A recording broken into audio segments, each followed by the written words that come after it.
Você sabia que Jerusalém, na época de Jesus, era uma das cidades mais densas e caóticas do mundo antigo? Você consegue imaginar como era caminhar pelas suas ruas? O cheiro, o barulho, as multidões vindas de todos os cantos do Mediterrâneo? Neste vídeo, vou te levar de volta ao ano 30 d.C., usando reconstituições geradas por inteligência artificial, baseadas em evidências arqueológicas reais. E no final, vou revelar algo sobre o Templo de Herodes, que a maioria dos documentários ignora completamente. Algo que está enterrado nas fontes históricas há 2000 anos. E que muda tudo o que você pensa que sabe sobre esse lugar. A maioria das pessoas tem uma imagem totalmente errada de Jerusalém. Pensa numa cidade serena, quase mística, cheia de paz e silêncio. Uma cidade de túnicas brancas, de vozes suaves, de contemplação. Mas a realidade histórica é chocante. Jerusalém, em 30 d.C., tinha entre 80 e 100 mil habitantes fixos. Na época da Páscoa judaica, a Pesach, esse número triplicava. 300 mil peregrinos invadindo uma cidade sem saneamento moderno, sem iluminação pública, sem ordem pública eficiente.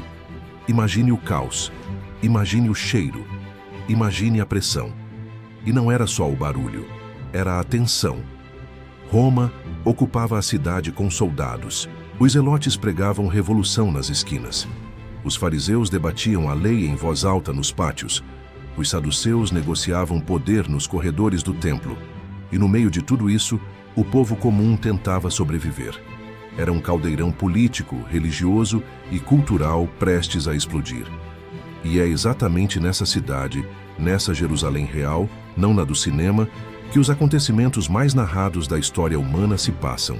Hoje, com o apoio de fontes históricas como o historiador romano-judeu Flávio Josefo, os achados arqueológicos das escavações da cidade de Davi, os estudos do arqueólogo israelense Roni Reich e reconstituições geradas por IA, vamos explorar 5 lugares que você precisa conhecer para entender de verdade a Jerusalém de Jesus. 5 lugares, 5 histórias, e cada uma delas tem uma camada que vai mudar a forma como você lê os evangelhos e como você entende o mundo em que Jesus viveu. Vamos começar pela base. Literalmente. Bem-vindo à Cidade Baixa. Se você entrasse em Jerusalém pela Porta Sul, a Porta de Dung, chamada assim porque era por ali que o lixo da cidade era retirado, isto é o que você veria. À sua esquerda, o grande mercado.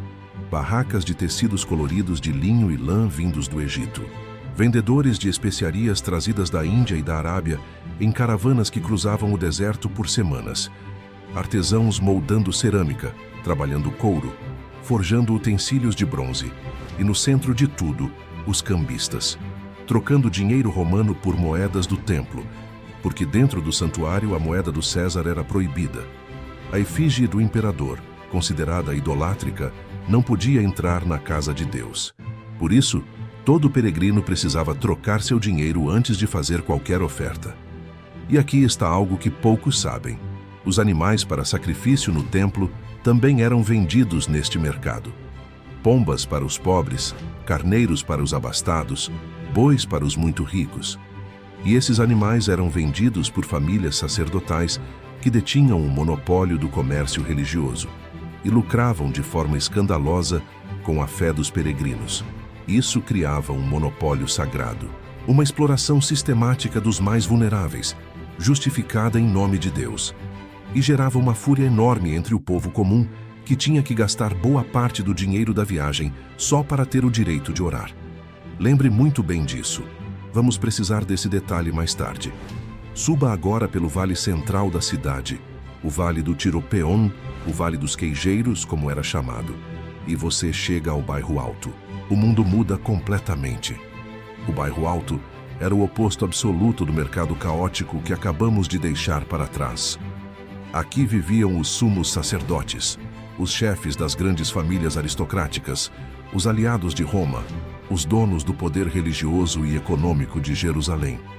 Casas de pedra calcária polida, com mosaicos no chão reproduzindo padrões geométricos sofisticados, afrescos coloridos nas paredes e, detalhe impressionante, banheiros privativos com sistema de drenagem. Um luxo extraordinário para o mundo antigo, onde a maioria das pessoas nem sonhava com isso.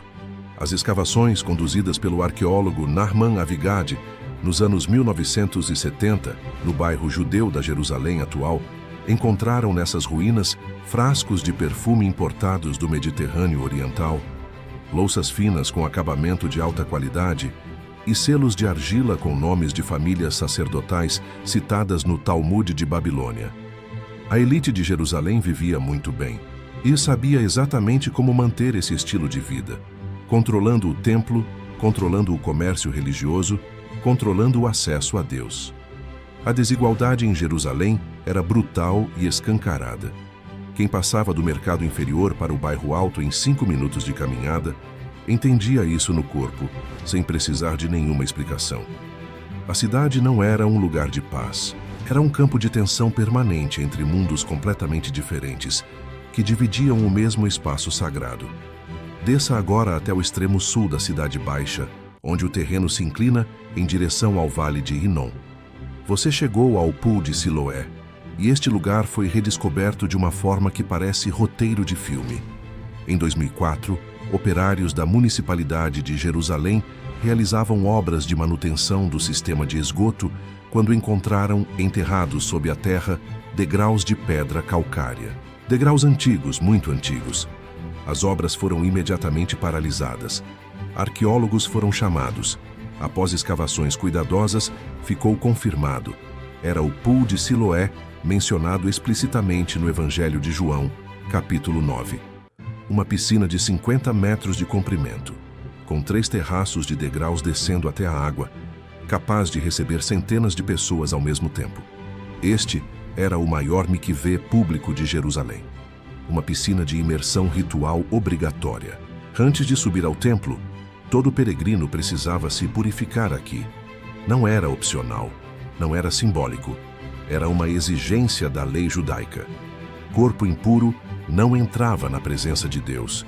Imagine a cena. Dezenas de milhares de peregrinos chegando a Jerusalém depois de dias ou semanas de viagem a pé, com poeira das estradas no corpo e nos sandálios, todos convergindo para esta piscina, fazendo fila em silêncio, descendo os degraus, mergulhando na água fria, saindo do outro lado, literalmente outro lado da piscina, purificados e prontos para a subida. Havia uma liturgia no cotidiano, uma ordem sagrada para cada passo, e quem controlava essa ordem, controlava o acesso a Deus. Após a purificação no Pool de Siloé, o peregrino subia. E esta subida, este caminho de menos de 1 quilômetro, era calculada com precisão para transformar o estado mental de quem percorria. A grande escadaria monumental de pedra calcária, cujos degraus originais você pode ver preservados até hoje nas escavações ao sul do Monte do Templo, tinha um detalhe que os arqueólogos levaram tempo para entender. Os degraus tinham larguras alternadas. Um degrau estreito, seguido de um degrau largo, seguido de um degrau estreito. O padrão se repetia por toda a extensão da escadaria. Esse detalhe não era descuido de construção, era design intencional. A alternância de larguras forçava o peregrino a prestar atenção em cada passo. Impossível subir correndo, impossível subir distraído. O corpo era obrigado a desacelerar, a encontrar um ritmo quase cadenciado, quase como uma dança lenta.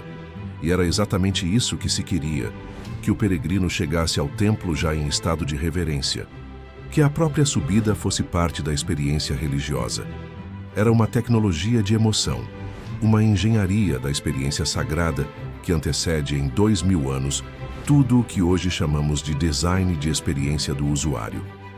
Ao topo da escadaria, as portas de Hulda, 2 grandes entradas cobertas que davam acesso a túneis subterrâneos, se abriam para o pórtico real, uma basílica imponente de 3 naves, com mais de 160 colunas de pedra branca, que servia como centro comercial, tribunal rabínico e espaço de ensino.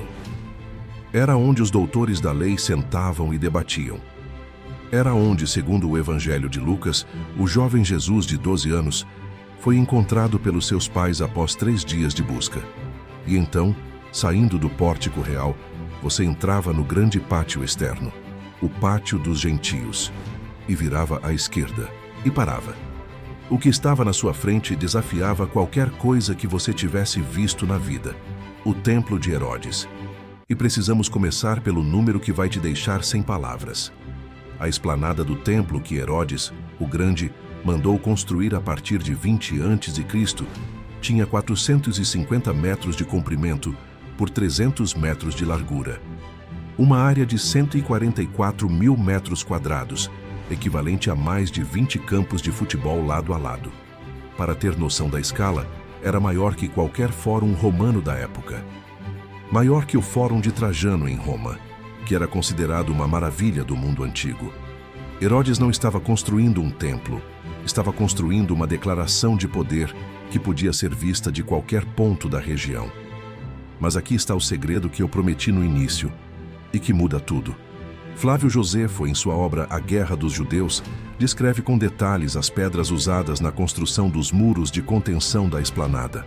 Algumas dessas pedras tinham mais de 12 metros de comprimento, 3 metros de altura, e pesavam até 400 toneladas. 400 toneladas por pedra individual. Para você ter uma comparação que coloca isso em perspectiva, o mais pesado monólito das pirâmides do Egito, a pedra mais pesada da Grande Pirâmide de Gizé, pesa 80 toneladas. As pedras do Templo de Herodes eram 5 vezes mais pesadas, e arqueólogos encontraram essas pedras. Ainda estão lá. Na base do muro ocidental, o que hoje chamamos de Muro das Lamentações, enterradas sob séculos de entulho e sedimento, as pedras ciclópicas originais da época de Herodes ainda sustentam o peso da história. A questão que divide engenheiros e historiadores até hoje é uma só: como? Como Herodes moveu essas pedras? Com qual tecnologia? Com quais ferramentas? Com quais sistemas de tração, de alavanca, de rampa? Nenhuma civilização da antiguidade documentou uma técnica que explique o transporte de blocos, desse peso em terreno montanhoso. Josefo registra que 10.000 homens trabalharam na construção da esplanada, e que quando as obras principais foram concluídas, décadas depois do início, já sob o reinado dos sucessores de Herodes, as autoridades tiveram um problema sério. O que fazer com 10.000 operários especializados subitamente desempregados dentro de Jerusalém? A solução foi inventar novas obras públicas para mantê-los ocupados e fora das ruas. Este templo não era uma expressão de fé. Era um projeto político de dominação total. Herodes era um rei cliente de Roma, odiado pelo próprio povo judeu por suas origens idumenas. Construir o maior templo do mundo antigo era sua forma de comprar legitimidade religiosa e de exibir poder a Roma ao mesmo tempo. Agora, com tudo isso na cabeça, volte comigo ao mercado do início. Olhe para aquelas barracas com outros olhos. Aqueles cambistas e vendedores de animais que enchiam os pátios externos do templo não eram intrusos tolerados. Não eram um problema que ninguém havia resolvido ainda. Eles eram parte integrante do sistema, autorizados, organizados e protegidos pelas famílias sacerdotais que controlavam o pórtico real e seus arredores. O lucro do comércio religioso financiava as casas com mosaicos do bairro Alto. Era um sistema fechado e autoprotegido, e todos sabiam, e ninguém falava abertamente. Quando os evangelhos narram o episódio de Jesus entrando no templo, virando as mesas dos cambistas e expulsando os vendedores de pombas, o que está acontecendo não é um surto de raiva mística. No contexto histórico preciso que acabamos de reconstruir, este é um ato de denúncia pública calculada, uma performance política no coração do poder religioso de Jerusalém, na semana mais movimentada do ano, diante de centenas de milhares de testemunhas. Não é espontâneo, é escolhido. É o momento certo, o lugar certo, o público certo. E segundo os 4 evangelistas, cada um com sua perspectiva, mas todos concordando neste ponto, foi exatamente isso que selou o destino de Jesus perante as autoridades do templo. Não as palavras, o gesto, o ataque direto à fonte de renda e poder da elite sacerdotal. Então, deixa eu te resumir o que percorremos hoje. Uma cidade de 100 mil habitantes que triplicava durante as festas e entrava em colapso de infraestrutura toda vez que isso acontecia. Um mercado controlado por clérigos que transformavam a fé em monopólio. Uma piscina redescoberta em 2004 que purificava corpos antes que esses corpos subissem ao templo. Uma escadaria com degraus de larguras alternadas, projetada para induzir reverência pelo ritmo do próprio caminhar. E pedras de 400 toneladas que até hoje nenhum engenheiro sabe explicar completamente como foram movidas. Esta é a Jerusalém real. Não a cidade de cartão postal dos filmes, não a cenografia dourada das ilustrações religiosas. É uma metrópole do poder, da desigualdade, da fé e da contradição, com toda a complexidade e toda a violência que isso implica. Exatamente como as metrópoles de hoje. Entender essa cidade não é apenas história. É a chave para entender por que os eventos que aconteceram ali ainda ecoam 2000 anos depois. E se você quiser ir ainda mais fundo, no próximo vídeo vou te mostrar o que os romanos viram quando destruíram essa cidade em 70 d.C. Por que o general Tito mandou preservar parte do templo e incendiar o resto? Quais tesouros foram levados para Roma? E o que sobrou depois que o fogo apagou? Ative o sininho, porque o próximo vídeo vai te deixar com ainda mais perguntas do que respostas.